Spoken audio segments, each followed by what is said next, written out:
Hello students, कैसे हो आप लोग। आई होप आप लोग अच्छे होंगे और आपकी पढ़ाई भी अच्छी सी चल रही होगी। तो ये वीडियो मैं लेके आ रहा हूँ क्योंकि बहुत सारे स्टूडेंट्स कह रहे थे कि परमुटेशन और कॉम्बिनेशन के ऊपर थोड़ा सा एक वीडियो बना दो आप। तो हम देखेंगे कि परमुटेशन क्या होता है एंड कॉम्बिनेशन भी क्या होता है, और इसके बाद हम कुछ उससे रिलेटेड कुछ क्वेश्चंस भी सॉल्व करेंगे जिससे आपको एग्ज़ाम में बेनिफिट हो। ठीक है, आइए स्टार्ट करते हैं। तो आपको पता है परमुटेशन एंड कॉम्बिनेशन, ठीक है। तो परमुटेशन क्या होता है, कॉम्बिनेशन क्या होता है, थोड़ा ब्रीफ में जानेंगे। अभी देखिए, परमुटेशन होता है आपको पिक प्लस ऑर्डर, और कॉम्बिनेशन होता है सिर्फ पिक। ठीक है, तो इन अदर वर्ड्स में बोल सकता हूँ, परमुटेशन का मतलब होता है अरेंजमेंट। आपको चीज़ों को क्या करनी होंगी, अरेंज करनी होंगी, ऑर्डर में करना होगा। एंड कॉम्बिनेशन, कॉम्बिनेशन का मतलब होता है सेलेक्शन,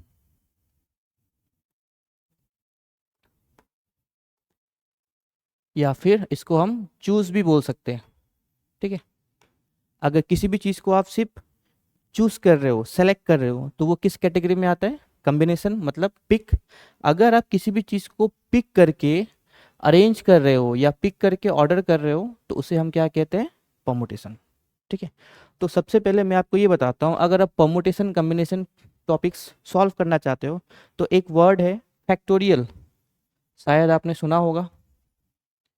तो आपको पहले फैक्टोरियल के बारे में भी कुछ चीज़ें पता होनी पड़ेगी, तभी जाके आप ये टॉपिक अच्छे से कर सकते हैं। तो पहले हम फैक्टोरियल के बारे में कुछ जान लेते हैं, उसके बाद हम इंडिविजुअली परमुटेशन क्या है, कॉम्बिनेशन क्या है, वो समझेंगे। ठीक है, आइए। तो जैसे कि फैक्टोरियल, तो फैक्टोरियल को हम लोग ये सिंबल या फिर ये सिंबल से भी डिनोट करते हैं। जैसे कि अगर मैं बोलूँ 5 फैक्टोरियल, इसको मैं या तो ऐसे भी लिख सकता हूँ, या 5 फैक्टोरियल को मैं ऐसे भी लिख सकता हूँ, दोनों का मतलब सेम ही है। तो 5 फैक्टोरियल क्या होता है, देखिए, अभी 5 फैक्टोरियल का मतलब क्या है ना, आपको जो नंबर बोला गया है उसी नंबर से आपको स्टार्ट करना है, आपको उसी नंबर से स्टार्ट करना है, और आपको डिक्रीजिंग ऑर्डर पे मल्टीप्लाई करना है जब तक आपको 1 नहीं मिल जाता। ठीक है, तो 5 से डिक्रीजिंग ऑर्डर पे क्या आता है, 4, उसके पहले 3, उसके पहले 2, उसके पहले 1। Same goes with 4 factorial. So we will start with the same number 4 and we need to multiply in decreasing order. तो ये 2 और ये 1। वैसे ही अगर मैं बोलूँ 3 फैक्टोरियल, दिस विल बी 3, 2, 1। अगर मैं बोलूँ 2 फैक्टोरियल, तो ये हो जाएगा 2 इंटू 1। अगर मैं बोलूँ 1 फैक्टोरियल, 1 एंड 0 फैक्टोरियल। और एक बात आप लोग याद रखना, जो ये 0 फैक्टोरियल होता है ये हमेशा कितना होता है, 1 होता है। अभी 2 फैक्टोरियल आपका कितना हो गया, 2। 3 फैक्टोरियल कितना हो गया, 6। 4 फैक्टोरियल हो गया आपका 24। एंड वैसे ही 5 फैक्टोरियल आपका कितना हो गया, 120। वैसे आप 6 फैक्टोरियल, 7 फैक्टोरियल, किसी का भी फैक्टोरियल फाइंड कर सकते हैं। कंडीशन क्या है, उसी नंबर से स्टार्ट करना है, डिक्रीजिंग ऑर्डर पे मल्टीप्लाई करिए जब तक आपको 1 नहीं मिल जाता। ठीक है, अभी जैसे कि आपको पता है 4 डिवाइडेड बाई 2, अगर इसको मैं सॉल्व करूंगा तो आंसर कितना आएगा, 2 आएगा। वैसे ही अगर इसमें मैं फैक्टोरियल पुट कर दूं, so this is not equals to 2 factorial, ये बात आप याद रखना। फैक्टोरियल कभी भी डिवाइड नहीं होते अनटिल एंड अनलेस न्यूमरेटर और डिनोमिनेटर सेम हो। तो जैसे कि अगर मैं डिवाइड का केस लेता हूं, सपोज अगर बोला गया 10 factorial, sorry not 10 factorial, 6 factorial divided by 3 factorial, इसका रिजल्ट क्या होगा। तो इसका result is not equal to 2 factorial, ये तो आपको पता है। तो सबसे पहले हम क्या करेंगे, 6 फैक्टोरियल को ब्रेक करेंगे। देखिए, या तो मैं 6 फैक्टोरियल को डायरेक्ट लिख सकता हूँ 720 ब्रेक करने के बाद, और 3 फैक्टोरियल को लिख सकता हूँ 6। या फिर इसको मैं और दूसरे तरीके से कैसे कर सकता हूँ, आपको पता है 6 फैक्टोरियल क्या होगा, 6, 5, 4, 3, 2, 1, यही होगा। और 3 फैक्टोरियल क्या हो जाएगा, 3 इंटू 2 इंटू 1। अभी सपोज अगर मैं ये जो डेनोमिनेटर है इसे अगर ब्रेक नहीं करता तो कितना आता, 3 फैक्टोरियल। अभी ये जो वैल्यू है और ये जो वैल्यू है सेम ही तो है ना, तो इसे मैं फर्दर एक्सपांड नहीं करके, अगर मैं इसको यहीं तक एक्सपांड करके डायरेक्टली यहाँ पे 3 फैक्टोरियल पुट कर दूं, तो अगर न्यूमरेटर डिनोमिनेटर फैक्टोरियल में सेम है तो कैंसिल हो जाएगा। तो अभी जस्ट आप इसका सॉल्व कर लीजिए, ये 30 120, तो 6 फैक्टोरियल डिवाइडेड बाय 3 फैक्टोरियल कितना आ जाएगा, 120। तो फैक्टोरियल में डिवाइड होता है कब, जब न्यूमरेटर और डिनोमिनेटर सेम हो। वैसे ही ये तो हो गया डिवाइड। अगर मैं मल्टीप्लाई का केस लेता हूं, so 2 factorial into 3 factorial, again this is not equals to 6 factorial. तो कहने का मतलब क्या है, फैक्टोरियल को सबसे पहले नंबर्स में कन्वर्ट करना पड़ेगा आप लोग को, ठीक है। आप लोग को फैक्टोरियल को सबसे पहले नंबर्स में कन्वर्ट करने होंगे, उसके बाद आप जैसा करना चाहते हो वैसा आप कर सकते हो, ठीक है। आइए ये देखते हैं। अभी 2 फैक्टोरियल आपको पता है 2 फैक्टोरियल कितना होता है 2, और 3 फैक्टोरियल कितना हो रहा है आपका 6, तो इसका आंसर क्लियरली कितना आ रहा है 12। तो ये तो हो गया मल्टीप्लाई का केस। अगर मैं प्लस वाला केस लेता हूं, ठीक है, so 3 factorial plus 3 factorial, this is not equals to 6 factorial. जैसे कि 3 फैक्टोरियल आपको पता है क्या होता है 6 होता है, ये 3 फैक्टोरियल भी 6, बट आपको ये पता है 6 फैक्टोरियल आपका कितना हो जाएगा 720, तो ये 12 इज नॉट इक्वल्स टू 720। तो फैक्टोरियल आपस में प्लस भी नहीं होते हैं, एक और बच गया माइनस। जैसे कि 3 factorial minus 2 factorial, this is again not equal to 1 factorial. अभी 3 फैक्टोरियल की वैल्यू कितनी होती है 6, 2 फैक्टोरियल वाली कितनी होती है 2, और ये 1 फैक्टोरियल तो 1 होता है, तो 4 इज नॉट इक्वल्स टू 1। तो आप ये समझ लो फैक्टोरियल कभी भी प्लस नहीं होगा आपस में, माइनस नहीं होगा आपस में, इनटू नहीं होगा, मल्टीप्लाई नहीं होगा आपस में, डिवाइड हो सकता है। एक्सेप्शनल केस है कब, जब न्यूमरेटर और डिनोमिनेटर आपस में क्या हो सेम हो, ठीक है। आई होप ये आपको समझ में आएगा। एक चीज और बता देता हूं, फिर आपका फैक्टोरियल भी कंप्लीट हो जाएगा, उसके बाद हम डायरेक्ट परमुटेशन पे जाएंगे। जैसे कि आपको पता है 4 फैक्टोरियल, इसको हम क्लियरली कैसे लिखते हैं, सेम नंबर आ जाएगा आपका इंटू 3 इंटू 2 इंटू 1। इसका मैं रिजल्ट नहीं लिख रहा हूँ, 24 आएगा वो मैं नहीं लिख रहा, जस्ट एक्सपांड करके मैंने छोड़ दिया। अभी यहाँ पे तो आपका जो वैल्यू है वो डिजिट में है, नंबर पे है। somehow if it is in place of number, what if it is n or m, इस तरीके से भी तो आ सकता है। तो इसे भी आपको इसी पैटर्न पे सॉल्व करना पड़ेगा। सबसे पहला पैटर्न, ये जो नंबर है ये नंबर सेम रहेगा, ठीक है, आप पैटर्न समझो। इनटू ये 3 कैसे आया, अभी आपका एक्चुअल नंबर कितना है 4 माइनस पहला नेचुरल नंबर, और वो होता है 1, ठीक है। और ये 4 फिक्स रहता है, और 1 के बाद नेक्स्ट नेचुरल नंबर कितना आएगा फ्रेंड्स 2, तो यहां से 2 माइनस कर दीजिए। उसके बाद ये 4 सेम रहेगा कांस्टेंट, 2 के बाद नेक्स्ट नेचुरल नंबर 3, तो 4 4 माइनस 1 3, 4 माइनस 2 दिस, 4 माइनस 3 1। तो क्यों ना हम इसको इसी तरीके से ब्रेक कर ले। तो ये n हो गया, इसके बाद क्या आएगा n माइनस 1, उसके बाद n माइनस 2, उसके बाद n माइनस 3, उसके बाद n माइनस 4। अब ये कब तक कंटिन्यू करना है वो हमें नहीं पता, क्योंकि हमें एग्जैक्टली n का वैल्यू नहीं पता। यहाँ तो हमें पता था इसलिए हमने 4 बार ब्रेक किया, बट यहाँ पे n का वैल्यू कितना हो सकता है 10 हो सकता है, 2 भी हो सकता है, 20 भी हो सकता है, तो उसके बारे में हमें नॉलेज नहीं है। तो ये इस तरीके से एक्सपांड होगा। वैसे ही m अगर आप ब्रेक करना चाहो तो ये हो जाएगा सेम m, उसके बाद m माइनस पहला नेचुरल नंबर विच इज 1, उसके बाद सेकेंड नेचुरल नंबर, उसके बाद थर्ड, तो ये इसी तरीके से कंटिन्यू होते जाएगा, ठीक है। तो फैक्टोरियल में इतना ही आप पढ़ोगे, इतना आप समझ गए तो एग्जाम के लिए सफिशिएंट है, ठीक है। आइए, तो आई होप आपको फैक्टोरियल समझ में आया होगा। अभी आ जाते हैं परमुटेशन पे, ठीक है। तो जैसे कि मैंने आपको बताया था परमुटेशन होता है आपका अरेंजमेंट, चीज़ों को आपको अरेंज करनी होती है, और इसमें हम क्या करते हैं पिक प्लस ऑर्डर, ये आप कंसेप्ट याद रखना, परमुटेशन पिक प्लस ऑर्डर। जैसे कि मान लीजिए आपके पास एक वर्ड है, ठीक है, NICE, नाइस।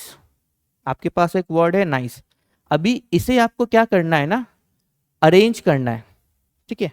तो देखिए ये जो नाइस है, या तो मैं इसको ऐसे ही रहने दूं, इसमें कुछ भी चेंजेस ना करूं, या फिर मैं फर्स्ट एंड सेकंड को इंटरचेंज कर सकता हूं। पहले पे आई लिखूंगा, इसको एन, और ये दोनों वैसे के वैसे ही रहेंगे।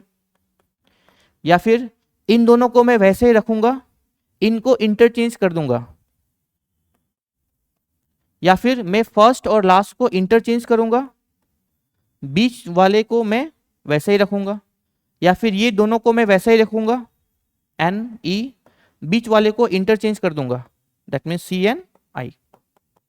तो इसी तरीके से आप नाइस को कितने अलग अलग तरीके से लिख सकते हो, यही आपको फाइंड करना है। तो यहाँ पे हमने क्या किया, पहले हमने क्या किया, पिक किया। आपको आपको किस लेटर को आपको लेना है, N को लेना है, T को लेना है, या फिर E को लेना है, पिक। उसके बाद हमने अरेंज किया, ऑर्डर किस तरीके से लिखना है, ठीक है। तो अगर हम ऐसे लिखते जाएंगे तो एग्जाम में समय आपका नुकसान हो जाएगा। तो सिंपल इसको कैसे लिखेंगे, अभी इसे हम फैक्टोरियल के हेल्प से सॉल्व कर लेंगे। अभी आपके पास टोटल कितने लेटर हैं, 4, तो ये हो जाएगा 4 फैक्टोरियल 24। मतलब ऐसे आप लिखते गए तो हमने कितने तरीके से लिखा, हमने अभी तक 5 तरीके से लिखा है।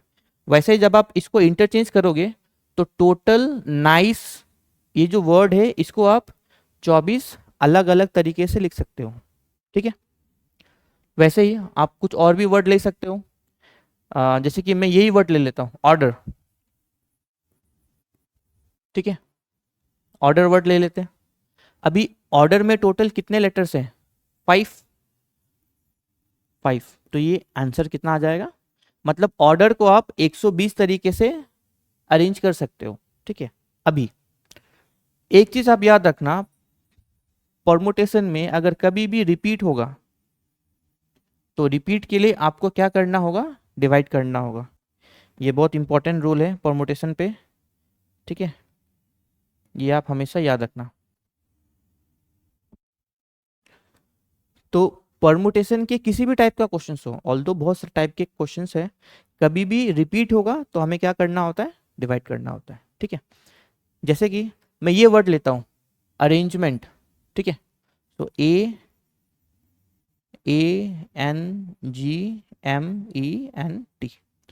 तो इसे आपको क्या करना है, अरेंज करना है। अभी सिंपल सा देखो कितने हो गए, 1 2 3 4 5 6 7 8 9 10। तो नॉर्मली इसका आंसर क्या आता, 10 फैक्टोरियल। बट प्रॉब्लम क्या हो गई, यहाँ पे R कितने बार रिपीट हो रहा है, 2 बार, ठीक है। और A कितनी बार रिपीट हो रहा है, 2 बार। N भी कितनी बार रिपीट हो रहा है, 2 बार। तो इसे हम क्या करेंगे, A कितने बार रिपीट हो रहा है, 2 टाइम्स, R भी 2 बार, और N भी 2 बार, ठीक है। तो जो भी रिपीट हो रहा है उसे हम क्या कर देंगे, डिवाइड कर देंगे। अभी A 2 बार रिपीट हो रहा है तो 2 फैक्टोरियल। अगर ये सारे सेम होते हैं, इसको आपको प्लस नहीं करना है, 2 + 2 + 2 6 फैक्टोरियल नहीं लिखना है, क्योंकि ये सारे अलग अलग लेटर है, तो आप अलग अलग ही लिखिए। ये भी 2 फैक्टोरियल और ये भी 2 फैक्टोरियल। अब इसको सॉल्व करके जो भी आएगा वही आंसर आ जाएगा, ठीक है। एक और ले लेते हैं, सपोज मैं लेता हूँ असम, ठीक है। करेंटली हम गुवाहाटी पे हैं, तो मैं ले लेता हूँ असम। तो अगर आप असम वर्ड को अरेंज करेंगे तो टोटल कितने लेटर्स हैं, 1 2 3 4 5, तो ये हो जाएगा 5 फैक्टोरियल। बट रिपीटेशन, A कितने बार रिपीट हो रहा है आपके, 2 बार, और S भी 2 बार रिपीट हो रहा है। तो डिवाइडेड बाय 2 + 2 4 फैक्टोरियल, ऐसा कभी नहीं लिखना है आपको, याद रखना, क्योंकि दोनों ही अलग अलग लेटर है। तो A 2 बार रिपीट हो रहा है, 2 फैक्टोरियल, S भी 2 बार रिपीट हो रहा है, 2। तो 5 फैक्टोरियल आपको पता है 120 होता है, 2 2 4, तो ये आपका 30 आंसर आ जाएगा, ठीक है। तो कभी भी अगर जो भी वर्ड है अगर ये रिपीट नहीं हो रहे तो सिंपली काउंट करके फैक्टोरियल पुट कर दो, सॉल्व कर दीजिए, आंसर आ जाएगा। बट अगर रिपीट हो रहे तो डिवाइड करना होगा, जैसे हमने यहाँ पे किया है और जैसे हमने यहाँ पे किया, ठीक है। अभी तो यहाँ पे क्या था ना, यहाँ पे आपको कुछ कंडीशंस दिया नहीं गया था कि कैसे सॉल्व करना है वगैरह, जस्ट एक आपको वर्ड्स दिया है, इसके अकॉर्डिंग आपको सॉल्व करना है, ठीक है। अभी कभी कभी कुछ कंडीशंस के लिए आपको परमुटेशन का एक फॉर्मूला है, वो आपको यूज करना पड़ सकता है। ठीक है, वो फॉर्मूला भी हम देख लेते हैं। ठीक है, तो अभी जो हम देखेंगे वो परमुटेशन का फॉर्मूला होता है। ये फॉर्मूला क्या होता है? N P r. ये होता है आपका n factorial n minus r factorial. अभी एन क्या होता है? एन होता है आपका टोटल, और आर का मतलब अरेंजमेंट। ठीक है, अभी देखो क्या है। सपोज मेरे पास 5 लोग हैं, नहीं 5 लोग नहीं लेता हूं मैं, हाँ 5 ही लोग ले लेता हूं। मान लो A B C D E, मेरे पास कितने लोग हैं? 5 लोग हैं। अभी मेरे पास 5 लोग हैं, बट बैठने की जगह मेरे पास कितने हैं? सिर्फ 3 है। ठीक है, मतलब इन 5 में से कोई 3 बैठेगा, कंफर्म। तो मैं क्या करता हूं, इन 5 में से पहले इन 3 को ले लेता हूं। ठीक है, या फिर मैं इन 3 को भी ले सकता हूं, या फिर मैं इन 3 को भी ले सकता हूं, सी डी ई। ठीक है, और भी बहुत सारे तरीके हैं। ए को लूंगा, डी ई को लूंगा, ए को लूंगा, डी ई को लूंगा। अब वैसे भी बहुत सारे तरीके हैं। अभी तो हमने पिक कर लिया कि किसको लेना है। अभी इसको मैं अरेंज भी तो कर सकता हूं। अभी जरूरी तो नहीं है ना कि ये ए बी सी इसी तरीके से बैठे। इसको मैं ऐसा लिखूंगा तो भी तो कुछ प्रॉब्लम नहीं है, ए सी बी। या फिर इसको मैं ऐसा लिखूंगा, बी ए सी, तो भी प्रॉब्लम नहीं है। तो ये हो गए एन। एन का मतलब टोटल आपके पास कितने ऑप्शंस है, या फिर कितने टोटल नंबर ऑफ पर्सन्स या प्रोडक्ट, या जो भी आप कह सकते हो, उसको कितने तरीके से अरेंज करना है। मतलब यहाँ पे क्या हो रहा है ना, देखो यहाँ पे हमने जो सॉल्व किया था, यहाँ पे जो एन था इक्वल्स टू आर। मतलब अगर आपको टोटल एन 4 है तो इसको 4 तरीके से ही अरेंज करना है। तो कभी भी इस टाइप का होगा तो हम इस तरीके से सॉल्व कर लेंगे। ठीक है, बट यहाँ पे क्या हो रहा है, यहाँ पे n is more than r। तो मतलब टोटल सैंपल स्पेस या कुछ भी आप बोल सकते हो इतने हैं, उसे आपको इससे कम तरीके से अरेंज करने हैं। तो यहाँ पे आपका ये फॉर्मूला आ जाएगा। ठीक है, जैसे कि आपको पता है यहाँ पे टोटल कितने लोग हैं? 5 लोग हैं। तो मैं n की जगह पे 5 पुट कर रहा हूँ। और p का मतलब तो आपको पता है परमुटेशन। r कितने तरीके से अरेंज करना है? 3 तरीके से अरेंज करना है। तो 5 इसकी आप फॉर्मूला पे पुट कर दो, तो ये हो गया n की जगह पे 5 है, और ये 5 माइनस 3। और ये जो फैक्टोरियल है ब्रैकेट के बाहर है, अंदर नहीं है। तो सिंपली 5 फैक्टोरियल आपको पता है कितने होते हैं? 120। 5 माइनस 3 2 फैक्टोरियल 2 होता है, तो 60। मतलब इन 5 लोगों में से अगर आप 3 लोगों को अरेंज करोगे तो टोटल, ये तो हमने थोड़ा ही लिखा है, ऐसे करते करते आप कितने तरीके से अरेंज कर सकते हैं? 60 तरीके से अरेंज कर सकते हैं। ठीक है, आई होप ये बात आपको समझ में आई होगी। तो परमुटेशन में 2-3 टाइप के क्वेश्चंस पूछते हैं, या तो इस टाइप के पूछेंगे या फिर इस टाइप्स के पूछेंगे। और भी कुछ कुछ टाइप के क्वेश्चंस हैं, डिजिट्स के भी क्वेश्चंस हैं, वो जब हम प्रैक्टिस क्वेश्चंस करेंगे उसमें हम कुछ क्वेश्चंस देख लेंगे। बट बेसिकली परमुटेशन का जो बेस, अगर आपको बेस नहीं पता, अगर आप ये वीडियो देखोगे तो आपको बेस समझ में आ जाएगा। ठीक है, तो ये तो था आपका परमुटेशन। अभी हम चलते हैं कॉम्बिनेशन पे। ठीक है, अभी आ जाइए आप कॉम्बिनेशन। आपको पता है कॉम्बिनेशन का मतलब क्या होता है? सिलेक्शन या फिर चूज। ठीक है, अभी देखिए आपको चीजों को क्या करनी होंगी? सेलेक्ट करनी होंगी। ठीक है, तो आइए हम सेलेक्ट करते हैं। तो मान लीजिए, ठीक है, यहाँ पे भी फॉर्मूला होता है आपका। सबसे पहला फॉर्मूला है NCR। तो N का मतलब फिर से टोटल, C का मतलब कॉम्बिनेशन, और R का मतलब सिलेक्शन।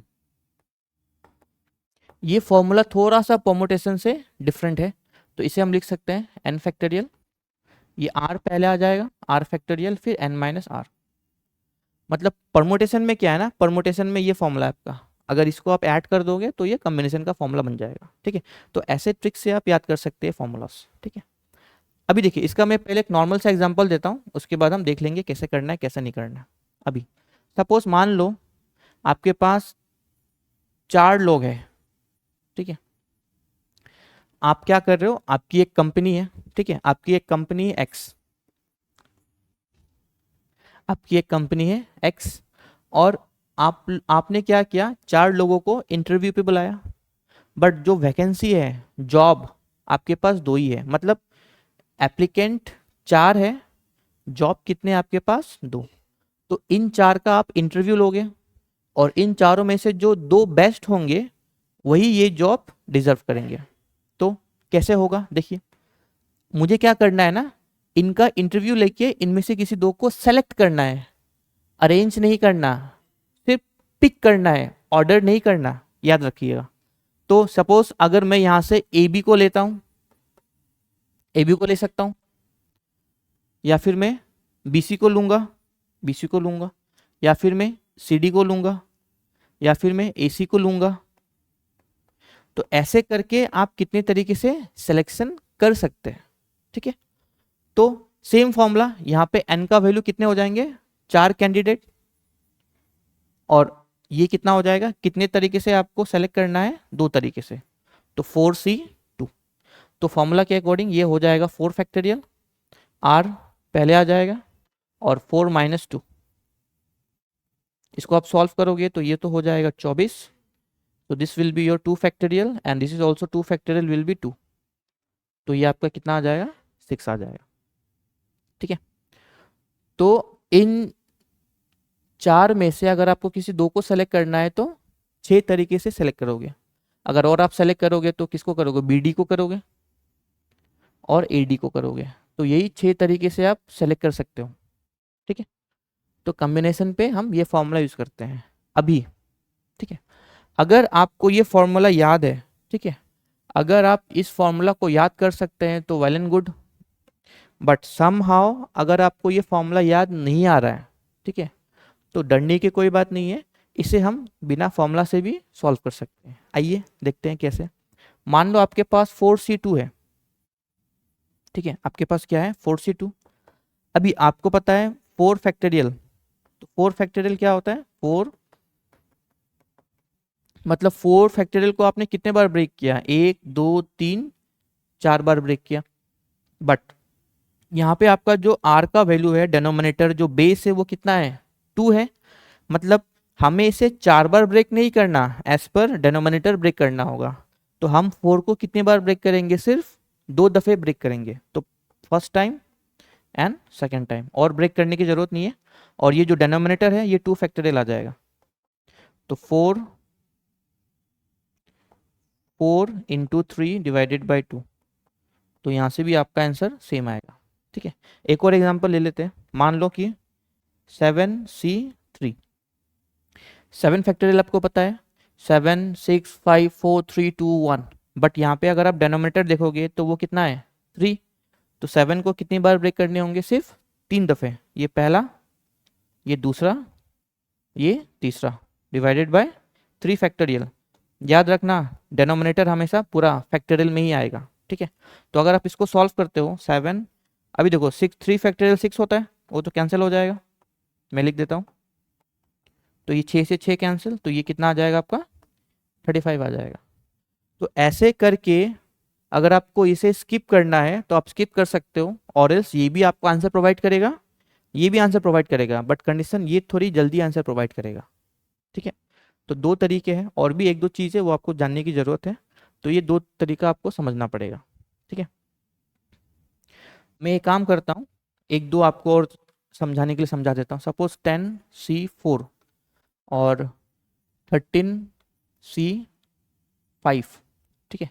तो देखो क्या करने है इसका, तो 10 फैक्टोरियल क्या होता है, 10 9 8 7 1, बट यहाँ पे आपका डेनोमिनेटर कितना है, 4 है, तो 10 को 4 टाइम्स रिपीट ब्रेक करना है, 10 9 8 7, 4 बार हो गया। अभी 4 फैक्टोरियल, याद रखिएगा बेस हमेशा फैक्टोरियल पे ही रहेगा, ठीक है। और ये हो जाएगा 4 फैक्टोरियल, 4 × 3 × 2 × 1, तो 4 2 जा 8 और ये 3, तो 21 और 10 210। तो इसे सॉल्व करिएगा तो कितना आंसर आएगा 210। वैसे ही अगर आप इसे सॉल्व करिएगा तो 13 को कितनी बार ब्रेक करना होगा 5 टाइम्स। 13 12 11 10 9 divided by 5 factorial. मैं डायरेक्ट लिख रहा हूँ। तो चलो चलो ठीक है, कोई बात नहीं, एक बार और लिख देते हैं, उसमें क्या है। तो 5 फैक्टोरियल आपका क्या होता है 120, 5 इंटू 4 इंटू 3 इंटू 2 इंटू 1। तो देखिए 4 3 12 ये कैंसिल हो गया, 5 2 10 ये भी कैंसिल हो गया। तो आपका 13 इंटू 99 ये आपका आंसर हो जाएगा। ठीक है, तो ये बेसिक्स है, ये आपने देख लिया। अभी कॉम्बिनेशन में एक और फॉर्मूला से क्वेश्चंस बहुत पूछा जाता है, और वो फॉर्मूला है n C r equals to n C n minus r, इस फॉर्मूला से। ठीक है, अभी ये फॉर्मूला क्या है, ये फॉर्मूला ये है कि अगर आप डेनोमिनेटर को आपस में प्लस करिएगा, जैसे कि ये हो गया आर, इनके साथ प्लस करिएगा, तो हमेशा आपको क्या मिलेगा वैल्यू ऑफ एन। ये फॉर्मूला ये है। ठीक है, इसके साथ मैं आपको एक सिंपल सा एग्जांपल आपको बताता हूँ जिससे आपको समझ में आए। जैसे कि 7C3, अगर इसको मैं सॉल्व करने जाऊं तो 7 को कितनी बार ब्रेक करना होगा 3 दफ़े ब्रेक करना होगा, और 3 फैक्टोरियल आपका 6 हो जाएगा। तो ये कितना आ गया 35। अभी अगर आप देखते हो 7C3, तो ये मुझे पता है, अभी इसकी जगह पे एन आर का वैल्यू मैं लिख सकता हूं 7 माइनस 3। तो यहां से मुझे ये पता चल गया 7C3 का जो वैल्यू होगा वही वैल्यू 7C4 का भी होगा। अगर आपको विश्वास नहीं है तो मैं इसको भी एक्सपांड कर देता हूँ। 7C4 7 को कितने दफ़े ब्रेक करना है 4 दफ़े, 7 6 5 4, और ये आपका 4 फैक्टोरियल 4 3 2 और ये 1, तो 4 से 4 कैंसिल 6। तो देखिए अगर आप देखोगे, ठीक है, this one and this one, इन दोनों का रिजल्ट तो सेम है। तो अगर आपको पूछा जाए फाइंड 7C3, इसके जगह पे आप 7C4 फाइंड करोगे तो भी सेम आंसर आएगा, या 7C4 की जगह पे 7C3 सॉल्व करोगे तो भी आंसर आएगा। तो कहने का मतलब क्या है, यहाँ पे जो आर का वैल्यू है ना, इन दोनों को अगर आप प्लस करोगे तो एन का वैल्यू आएगा 3 + 4 7 7। ठीक है, तो अभी ये फॉर्मूला क्यों यूज किया जाता है, ठीक है, इसका भी तो कुछ रूल होगा। जैसे कि अगर मैं बोलूं 13C10, अभी देखो इसको अगर आप ब्रेक करोगे 13 को 10 बार ब्रेक करना है, फिर डिनोमिनेटर 10 फैक्टोरियल, तो बड़ा लंबा हो जाएगा। तो हम यहाँ पे ये वाला यूज कर सकते हैं। तो यहाँ पे हम क्या कर सकते हैं 13C 13 माइनस 10, दिस डायरेक्टली आप इसको कैसे सॉल्व कर सकते हैं। अभी 10 में ऐसा क्या वैल्यू ऐड करोगे कि आपको क्या मिल जाए 13, तो 13 में से 10 माइनस करिएगा तो क्या हो जाएगा दिस। अभी इसका जो वैल्यू होगा इसका वैल्यू सेम होगा, और हम जनरली क्या करते हैं, आप कोशिश करना कि आपका जो आर का वैल्यू है वो जितना छोटा होगा उतना अच्छा होगा, क्योंकि आर का वैल्यू जितना छोटा होगा उतना कैलकुलेशन भी कम होगा। अगर आप इसका कैलकुलेट करोगे तो मैं आपको थोड़ा सा दिखा देता हूँ। 13 को 10 बार करना है, ये आपका 12, ये 11, ये 10, ये 9 8 7 6 5, कितने हो गए 1 2 3 4 5 6 7 8 9, ये आपके 10, और ये 10 factorial 10 into 9 dot dot dot dot. तो इसे सॉल्व करने में तो समय लगेगा, बट वही इसकी जगह अगर आप ये सॉल्व करोगे तो 13 को 3 दफे ब्रेक करना है,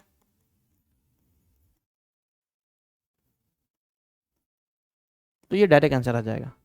तो कोशिश करिएगा कि आपका जो आर का वैल्यू है जितना छोटा हो उतना इजी होगा। ठीक है, सपोज अगर दिया है 10C7, इसको कन्वर्ट करना है, तो इसे कन्वर्ट आप करोगे, ठीक है, अगर आप इसे कन्वर्ट करोगे तो क्या हो जाएगा 10C 10 माइनस 7, ये हो जाएगा 3। तो इसके जगह पे अगर आप ये सॉल्व करोगे तो जल्दी आंसर आ जाएगा। वैसे ही अगर मैं एक लेता हूँ 15C3, इसको चेंज करना है तो 15C 15 माइनस 3 12, इसे चेंज नहीं मत करना, क्योंकि इसे ये तो ऑलरेडी आपका आर का वैल्यू छोटा है ना, अगर आप इसको चेंज करोगे तो आर का वैल्यू बड़ा हो जाएगा, तो हमें बड़े से मतलब नहीं है क्योंकि टाइम वेस्ट होगा। तो आप हमेशा ध्यान पे रखो, बड़े वाले को छोटे में कन्वर्ट करना है, बड़े वाले को छोटे को, बट जो ऑलरेडी छोटा है उसको बड़े में कन्वर्ट करने की कोई जरूरत नहीं है। ठीक है, तो ये था आपका कॉम्बिनेशन। कुछ कुछ क्वेश्चंस आप डायरेक्ट सॉल्व कर सकते हो अगर आप देखोगे, तो ये हमने विदाउट फॉर्मूला यूज़ किया था, ये आपका एक नॉर्मल फॉर्मूला है, इसके जगह पे आप ये मेथड से भी सॉल्व करिएगा तो हो जाएगा। ठीक है, और यहाँ पे आपने एक और फॉर्मूला देखा दिस। मैं एक और चीज़ आपको बता देता हूँ, कभी भी अगर आप कम, ये सिर्फ मैं आपको बता रहा हूँ कॉम्बिनेशन एंड प्रोबेबिलिटी, कभी भी अगर आप कॉम्बिनेशन एंड प्रोबेबिलिटी का क्वेश्चन सॉल्व करोगे तो इन 4-5 चीज़ों का आप ध्यान रखना। जैसे कि एंड, कभी भी आपको एंड वर्ड मिले while doing the questions of this and this, so always remember and will be multiply. कभी भी आपको और मिले तो और क्या हो जाता है, प्लस। अगर कभी इस तरीके का मिले NC1 तो इसका वैल्यू क्या होता है, n। एक सिंपल सा एग्जांपल 7C1, 7 को कितने बार ब्रेक करना है, एक बार, क्योंकि R 1 है और 1 फैक्टोरियल, तो कितना आएगा 7, तो सेम वैल्यू आएगा। वैसे ही NCN, इसका वैल्यू हमेशा कितना होता है 1। जैसे कि अगर मैं बोलूँ 4C4, तो 4 को कितने दफ़े ब्रेक करना होगा, क्योंकि बेस आपका कितना है 4, तो 4 टाइम्स, 4 3 2 1 और 4 फैक्टोरियल 4 3 2 1। कहने का मतलब क्या है, जब n और r ये दोनों वैल्यू आपस में सेम होंगे, तो ये दोनों वैल्यू आपस में सेम होंगे तो आंसर कितना आ जाएगा, 1 आ जाएगा। एक और NC0 1, कभी भी आपका बेस अगर 0 आ गया, ठीक है, तो हमेशा याद रखना कि उसका आंसर कितना आ जाएगा, 1 आ जाएगा। ठीक है, तो परमुटेशन कॉम्बिनेशन में इतनी चीज़ें आपको ज़रूरत है, अगर आप स्टार्ट करोगे तो ये वीडियो आपके लिए बहुत बेनिफिटेड होगा। अगर आपको ये वीडियो पसंद आया होगा तो कमेंट सेक्शन में बोल दीजिएगा, इसी तरीके से इसका क्वेश्चंस भी हम लेके आएंगे। Thank you.